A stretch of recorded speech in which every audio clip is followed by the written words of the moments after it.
Hey everybody, welcome back to another episode of the Grooming by Rudy podcast. If you are in the market for a groomer or you're interested in getting your dog groomed, here's 3 things you should never say to your dog groomer coming up in this episode.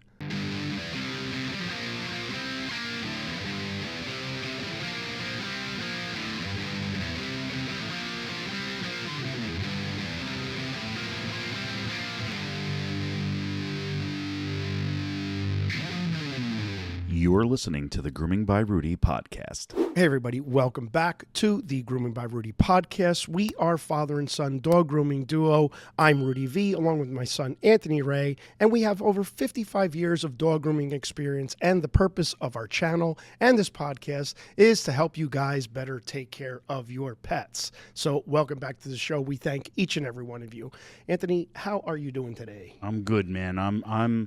I like this. This is gonna be an easy episode because with the 55 years experience, also comes you've seen it all and heard it all, and the stuff we're gonna talk about in this episode is stuff we've heard over the years, and many groomers, all groomers have pretty much heard this stuff, and so this is gonna be an easy episode because we're drawing directly from experience. There is really no opinion here or anything. This is just straight up.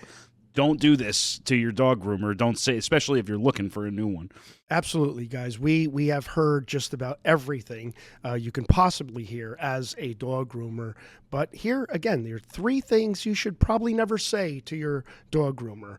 And number 1 is how much you are way too expensive. Guys, here's the problem with this. Who should determine a price, and what are you going by? Because most dog groomers who groom dogs professionally are basing their price on your dog's size, the condition that you bring your dog in, the dog's disposition, whether or not your dog is matted, when was the dog's last grooming, any kind of physical problems that your dog may have, fleas, ticks, ear infections. There are so many variables that dog groomers use to price a dog. So it's not just one thing. You can't just call a dog groomer and say, how much do you charge for golden retrievers? And the thing, too, is it's when you try to negotiate a price and you undercut a groomer, and this is true with pretty much any trade profession, too. It's not just groomers, but what you're basically saying there is with an undercut negotiation tactic, a haggle, is that what you're doing isn't worth it. What you're doing isn't worth that price. So it's a bad practice. We don't live in the old West. There's no reason to haggle a price. You're not sure. You're not trading us something. We're not grooming your dog and you give us a pair of jeans. It's not how it works. We're not just groomers aren't just pulling these prices out of the sky. It's a very, very difficult job. So, and that happens with a lot with artists and graphic artists and stuff like that. I stream a lot on Twitch and I see it all the time. People want emotes made and channel graphics and stuff made, but they don't want to pay for it. And it's like, well, if you don't want to pay for it, then do it yourself. Oh, you can't. That's why you need a graphic designer, and so pay them. And but you don't want to pay them. It's too expensive. It's just not. It's not a good look. Yeah, and that's why we need dog groomers, right? Because you need your dog groom, and there's no better way to create a disconnect than right away just make a dog groomer feel like they're not worth it. And to be honest with you guys, I don't know of many dog groomers out there that are actually going out of their way to rip people off or take advantage of anybody. As a matter of fact, I actually see the opposite of that. I see that most groomers out there are actually trying to help. They're trying to help the dog primarily, especially if the dog really, really needs a haircut, is matted or something, a dog that just got rescued, or a dog, again, who has fleas, has a problem. I see a lot of dog groomers helping people. A lot of times dog groomers will see that someone is in a financial situation and maybe they can't afford the groomer.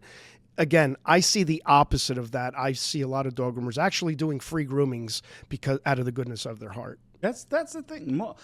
Most groomers, I'd like to believe anyway, they just have big hearts. There's people with big hearts who love animals, and some people fell into grooming. It's a good way to make money when you're younger, especially if you have a low overhead. You can make a lot of money doing grooming. But most groomers at the base of it all just love dogs and have big hearts. And I agree. What I've seen is actually the opposite. I've seen groomers undercutting themselves even, and that slowly there's been some signs of prices increasing, which I'm very relieved to see, because it means that things are changing a little bit. It means that people are learning a little bit more about this profession, so they're willing to pay what it's actually worth. Because if I've seen anything more often than not over the years, it's groomers undercutting themselves just to keep clients, because you get the whole "how much? That's too much" person, and it's like, well, the groomer needs to stay in business, so all right, I guess I'll do it for 70 instead of what it's actually worth, which is 95. You know, it's difficult. Yeah, it is. And prices vary from, again, region to region. You may live in a different part of the world or the United States, wherever you're from, where, it garnishes more money, or a place where you can actually charge less because whatever, your rent is less. And again, there's a lot of variables, and nowhere are we saying that you shouldn't be able to question the price. You should be able to question the price. You should find out a ballpark figure of what it may cost to get your dog groomed, but it's how you say it. That's kind of what we're saying here. Don't come in with attitude, because again, you're probably just going to have a huge disconnect there, and the groomer's just not going to really want to deal with you. So yes, of course you can ask a price. What's a roundabout? It's a common thing. Yes, you're allowed to ask for a price. It's just how you say it. The best way for you to hear a price and not like it, the best follow-up question is, okay, well, what does that include? Because some groomers itemize things. We don't do that. Our prices are full-fledged. This a full grooming. Some groomers itemize everything. Oh, it's $40 for a bath, and then you add $15 if you want me to trim up the hair, if you want to do a brush, if you want to clip the nails, all that. We don't do that. So if you hear a price and you're kind of blown away by it, that's fine, especially if you've never owned a dog. How the hell would you know? You didn't know it was going to be that expensive. But that's the best follow-up question is like, okay, well, what does that include? Everything would be the nicest way to ask. Basically, you're telling the groomer, okay, holy crap, that price is kind of high. What are you doing? But it's, it's fine, because some people don't know, and that's fine. But if you've had multiple dogs in the past, you know what's coming with the price. You could nicely say holy crap. Yeah, right. Yeah. There's a way to say you holy could also crap. just say that, holy crap, I didn't know that's so expensive. This must be a really hard job. At least go with some sort of, a concession. Yes. Like a concede the price, even if you don't like the price. And make no mistake about it, we get it. Grooming is expensive. It is expensive. But ask questions, okay? All right. So the second thing you should never say to your dog groomer is, do not shave my dog. It's a doozy. This is one that groomers hear. I think this is probably the one we hear the most. Easily. Okay. Easily, right? Okay. And you groomers, I'm positive you will agree.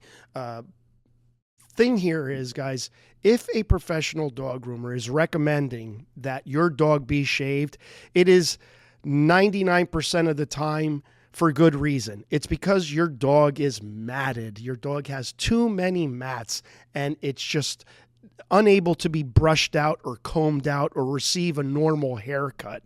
It's not because your groomer is looking for an easy way out or an easier, a quicker way to make money from you, because there's nothing easy about shaving a dog down. It's even harder to shave a dog down than it is to give a normal haircut. A groomer is just not looking to shave your dog down because they're going to make more money or anything. 99% of the time, a dog groomer needs to shave your dog down because the dog is just too matted, and it's for your dog's safety. You're basically, when you say that, you're basically asking the groomer to torture your dog. I mean, when those mats, if your dog has a lot of mats and they won't come out, and you don't want the dog shaved, and you think a groomer's going to get some sort of comb or a brush through it, all that's going to happen is that's going to lead to so much pain for the dog.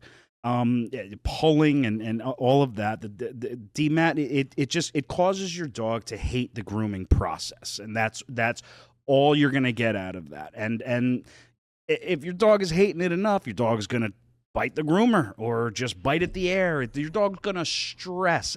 This is especially true for those like the fringe matting where there's matting, but if you really, really want to pull them out, you could probably get them out without shaving it. And that's usually where this problem lies. When the dog isn't like completely solid mats, and it's like, yeah, I can, but it's going to be torturous for your dog where it's possible. There's matting that's just, you have to shave this dog down. I'm sure you've seen like rescue videos on YouTube and stuff like that. Those mats are insane. But yeah, there's some times where there's just a little bit of matting in the hindquarters, and it's like, yeah, I could run a comb through this for a half hour straight and listen to your dog yelp in pain. I'm not going to do that. Not going to do that. So like that's especially where this problem rears its head. Yeah. It is true. And here's another thing. You want to let your groomer determine if your dog is matted, because we've had many people come into the shop and say, "Oh, he's not matted," and they'll do this, with the top part of the coat and go, see, there's no mats here. But then we almost grab their hand and they go, no, feel this. This is a mat. It's like a solid mat. It's almost like a cast around your dog's leg. And again, people, you have to allow your groomer to let you know what the problem is, okay? And again, this is a trust issue. And this is based on the fact that you're going to an experienced groomer that knows what they're doing. We're not basing this on just the fly-by-night groomer or somebody that wants to call themselves a groomer. We're talking about a professional dog groomer here. And a professional dog groomer is going to recommend that your dog be shaved down for the safety of your dog. And the antidote to this is brush your dog at home. Just check out some of our videos. We have tons of how to brush your dog videos. Go to the Grooming by Rudy channel, check out some of our how-to videos, and just brush your dog at home. That's the answer to this. And definitely like and subscribe to us here, too, if you're enjoying this episode. You guys have been coming out like crazy lately for these episodes, so we are doing more of them, and we're loving every second of it. Yeah. Thank you guys so much. Appreciate you. Definitely like and subscribe. Here's the thing with the shaving. A lot of people, I've seen this, not all the time, but I've seen this happen a lot, where people will word it where all groomers want to do is shave your dog because it's easier. That is one of the biggest misconceptions you could ever have as a pet owner, or just an observer. Just if you're just watching the channel because you like talking about dogs, you don't have to have one. That is a huge misconception. There's absolutely nothing easy about shaving a dog down. I'll just paint a picture for you. What do you think is easier for a groomer? A dog coming through the door, call it a Cocker Spaniel. That's a pretty, there's a lot of grooming involved there. Shih Tzu, whatever. A Shih Tzu that comes through the door that's been brushed out in between groomings and is in good condition and requires a little bit of brush out, a little bit of clipper work, chuck them in the tub, they dry up, and then we get to work on the finished product half hour after that. Or a Shih Tzu that hasn't been groomed in a year and is matted all over the place, where now we have to get mats out of the sanitary area and shave the entire dog down. Which process sounds easier to you? It's clearly the first one, the one where the dog comes in, we could run a brush through it in 10 minutes and clear out the pads and brush the ears and put the dog in the tub and move on to the next prep. That's how we do things, and we don't work on dogs straight through. We give them breaks. So when a matted dog comes in, then we have to shave down. It doesn't work that way, not at all. The matted dog takes 45 minutes to prep because we have to shave all the hair off. Yeah. Sure, the ending goes a little quicker because there's no hair to shape really or anything like that, but it's far more dangerous and more time-consuming, no matter how you slice it. Yeah, and forgetting the ease on the groomer, ultimately it's just easier on the dog. Yeah. So keep that in mind, guys. Don't let your dogs get matted. No. Okay. So the third thing that you should not say to your groomer is, I need my dog back in an hour. I don't want to leave him. I want to stay while you groom him. Eesh. Okay, guys, this one's a little touchy, okay? Because unless your groomer has arranged for you to stay with the dog while you groom, because maybe you have a special needs dog. Maybe your dog can't be around other dogs, and we do this all the time. We do night groomings. We call them night groomings, where there's a certain amount of our clientele whose dogs kind of need special attention, and we'll arrange to groom them after hours so that we could just work on that dog exclusively, and we don't have to worry about getting a bunch of other dogs out during that day. But if you're too nervous, or you're worried about your dog staying at a groomer without you being there, well, you should question that, because you're already developing like mistrust. You're not trusting the groomer with your dog. And in most cases, if you decide to stay there, your dog is going to act up twice as much as if you weren't there, just like a child. And that's the thing. Let's do this. If you say that, that's basically your way of saying to the groomer, I don't trust you alone with my dog. And you're allowed to feel that way, because not every groomer is a saint. So you should trust your groomer. So if you don't trust your groomer, then why bother with that? Then why bother? Don't go to that groomer. If you are not comfortable enough to leave your dog with the groomer, then you have the wrong groomer, because that means you don't trust them. We have people, plenty of our customers, who, you know who we mean, like the people who just literally have separation anxiety from their dogs. I get it. I completely understand that. Sure. But guess what? Those customers that we have who are like that, they trust us. So they leave the dogs with us, because if you're not willing to do that, it means you don't trust your groomer, but it also means that you're asking the groomer to rush through everybody else's dog, including your own. And it doesn't work that way. Not in most grooming shops anyway. I'm sure there's grooming shops out there that got 10 groomers on staff and everybody takes a dog a day and they could give them and that's fine. It's not how we do things, and it's not how the vast majority of grooming shops work. So that if you're not willing to leave your dog with a groomer, I think I would second question who you have grooming your dog, because like I said, we do have plenty of our customers who have severe separation anxiety from their dogs for whatever reasons, whether they're therapy dogs or not, or whatever it is. They cannot stand to be away from their dog, but we're trustworthy and they trust us and they do it. They do it for us and they do it for the safety of their dog, because it's easier for everybody. Yeah. And we do make special arrangements, like we said, for some dogs. But like Anthony said too, if you're rushing, if you want your dog back in an hour and you're putting this kind of pressure on your dog groomer, you're just rushing again on your dog, on other clients' dogs, and it just increases the risk of injury, guys. The faster a groomer's working, the more pressure you put on a dog groomer, it just increases the fact that your dog could get injured. It's clippers, blades, scissors. You don't want to work quickly with these tools.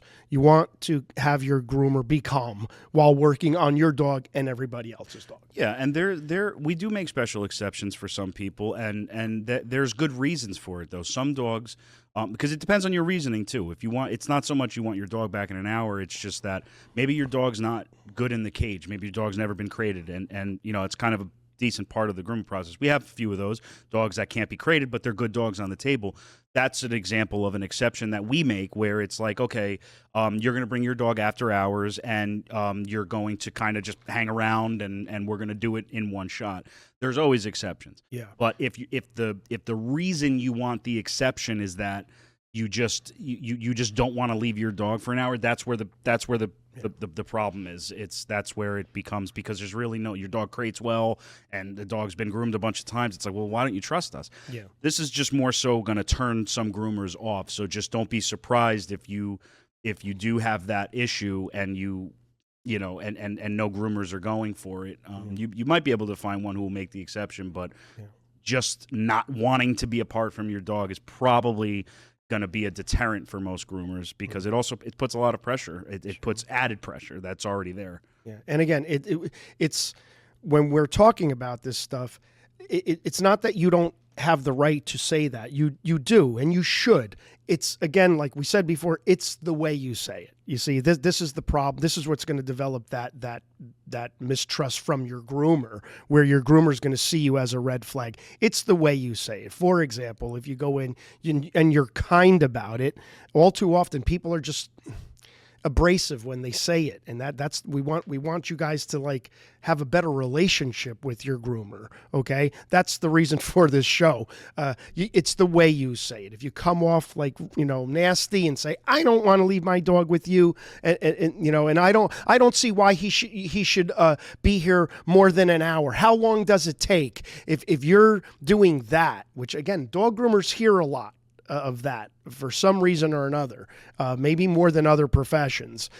Or if you came off and you said, hey, listen, my dog has a problem. We have separation anxiety. He's very nervous. Is there any way that, you can groom my dog exclusively or something like that? Let me tell you something. 90% of your groomers, 100% of your groomers may even just say, yeah, of course. Yeah, we'll do that for you. No problem. So again, it's just the way you say things, and that's again the reason for this particular episode. We want you to have a good relationship with your dog groomer. It's important. Yeah, tone is so important. You really can with the right tone, you could probably, because there are certain situations. Say you're elderly, you got a bad back, can't brush your dog at home, so your dog usually gets a little bit matted up or whatever, and the dog's never been created because you're always home, and you have a huge connection with this dog, and you have high anxiety, and you can't be separated from the dog. If you come in guns blazing and go, hey, you ain't taking my dog. I'm 90 years old. I've been through it more than you ever have, and I'm never going to leave this dog here with you. Well, it doesn't sound like you like us very much, and it's like, but you come in and you just explain the situation. We had an elder customer who we used to take the dog to her house for her when we were done. Absolutely. She lived very local, Mm-hmm. so it was easy. So we don't deserve that much of a pat on the back for that, but that's an exception. That's something that we did just to be kind, because she was very old. She didn't drive anymore, And she was sweet. yeah, she was really sweet. She had a sweet little dog named Scorch. And yep. we used to. It was really cute because we would either me or you would do it, depending on who was available at the time. And we would drop him, and we would get to see the dog so excited to be home, and he would go flying around the living room. It was really, really cute. So there's always exceptions that can be made, but you hit the nail on the head with tone. Yeah, if it's tone, right? If it's tone, let's go back to number one. Rather, let's go through them real quick before we end this episode. But if it's tone, it's not how much. You're so expensive. It could be more like, can you give me a ballpark figure of what you charge? Okay, that would be a kinder way of saying it. Or I do not want you to shave my dog. How about, is there any way we don't have to shave my dog? You see the difference? That and again, now you're making the groomer feel like a professional dog groomer. You're making them feel worthy, and you value their opinion, right? Or, I'm not leaving my dog with you. I want him done. How long does it take to even groom a dog? Okay, here's the correct way is, listen, my dog has some separation anxiety, has an issue here or there. Is there any way you can do my dog after hours where I can either wait or come back sooner? Again, it's all in the tone. And believe me, if you do this and you practice this, you will be more successful with groomers accepting your dog and developing a good relationship with them, which, again, it's only just going to make it better for your dog. Right, and ultimately, what's good for you is going to end up being good for your dog. That's going to do it for this episode, guys. Thank you again so much for joining us. We've really been loving doing these episodes for you. Don't forget to like and subscribe if you enjoyed this episode. There's going to be a lot more coming. Also, head on over to petedge.com, use promo code Rudy5, and save $5 on all orders of $100 or more. Thank you guys again so much for joining us. Take care.